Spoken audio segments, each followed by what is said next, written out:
All right guys, we're back again with our special guest Rod from Trex, just to go through a few install tips. Rod obviously gets around and sees a lot of the Trex pros, and sees a lot of decks around the place, so he's probably best placed to point out the hints and tips of doing a correct install with Trex composite decking. So with first time installers, what's your probably best bit of advice that you can give? Best bit of advice, Adrian, read that. Read the decking install guide.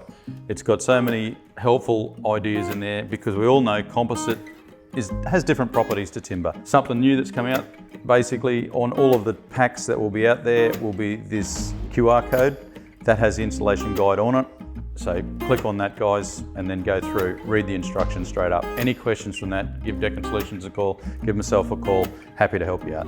When boards are getting delivered to site, what's the best advice you can give for site storage? Really keep it above the ground, keep it level, and have the gluts where at the right spacings so that we don't have the boards going like that. Should they leave it flat on a concrete slab if it's dry? Is that a better option to keep it nice and flat? Would still have gluts underneath it just for some airflow. Yeah, okay, no cool. good if it rains and it's sitting in water for say a few weeks before you get to use it. We don't want that to happen. All right, so we've got the pack delivered to site.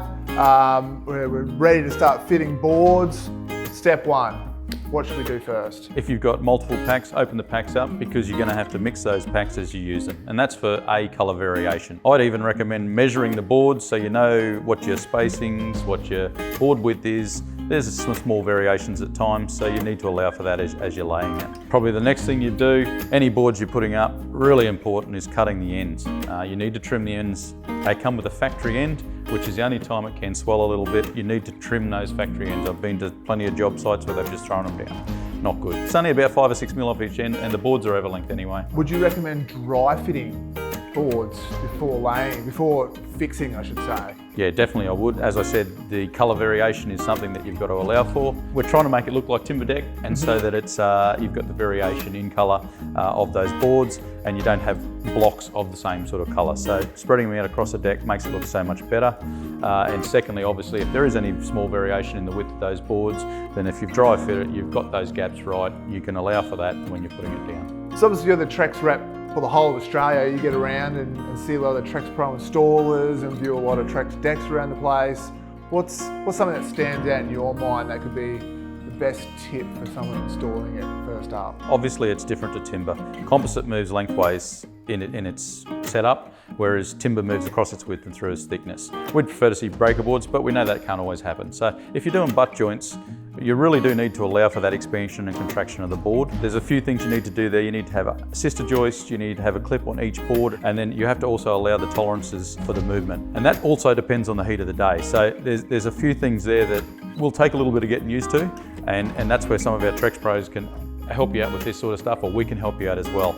It's no good getting a board that's already grown its length and leaving the 3 or 4 mil gap in between them, and then come back the next day and you've got a 9 or a 10 mil gap. You need to basically set it up for what the temperature of the day is. So. I guess the important thing would be to definitely scan that QR code on site before you install. Read through it properly, familiarise yourself with it, and then that'll eliminate any callbacks or issues you may have if it's not installed properly. Yeah, and then once again, any questions that you might have, it's a matter of a call to Decking Solutions, to myself, to your merchant. We can all help you out.